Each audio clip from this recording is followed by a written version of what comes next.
का cardiac evaluation हुआ नहीं, पेशेंट कुछ देर बाद बैड हो जाता है, या तो कार्डियक अरेस्ट हो जाता है या पेशेंट की डेथ हो जाती है, तब जाके लोग उसके ऊपर कोई मुद्दा नहीं उठाते।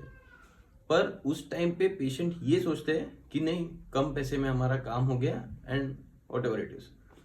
बट सेम सिचुएशन में अगर सच में अगर आपको कार्डियक इशू है और आप उस कार्डियोलॉजिस्ट के पास जाते और भले ही आपके इतने टेस्ट होते, आपका पैसा खर्च होता, तो आपका टाइमली इन्वेस्टिगेशन होता और आपका टाइमली ट्रीटमेंट होगा और आपकी जान बच सकती है।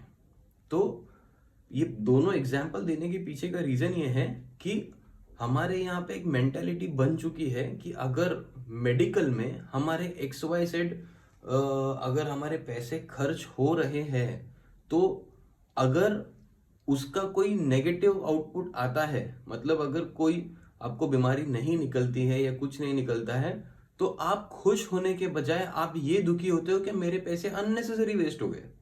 पर आप ये क्यों नहीं सोचते कि अगर ये पॉजिटिव आता तो मुझे बहुत टाइमली ट्रीटमेंट मिल जाता था और टाइमली डायग्नोसिस हो जाता। तो जो वैल्यू ऑफ मनी आप इन्वेस्ट करते हो आपके हेल्थ के लिए या आपके डायग्नोसिस के लिए या ट्रीटमेंट के लिए, इट इज नॉट नेसेसरी कि आपका वहां पे कुछ पॉजिटिव निकलना ही चाहिए। एंड नॉट एवरी डिजीज और not every condition can not be diagnosed just clinically.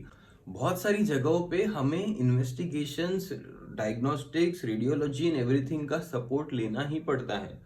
तो आप जब किसी चीज को रूल आउट करने के लिए निकलते हैं, आपके पैसे खर्च होते हैं, तो आप इस चीज से निराश मत होइए कि कुछ नहीं निकला।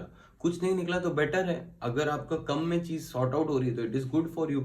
सो we have to change this mentality. Thank you.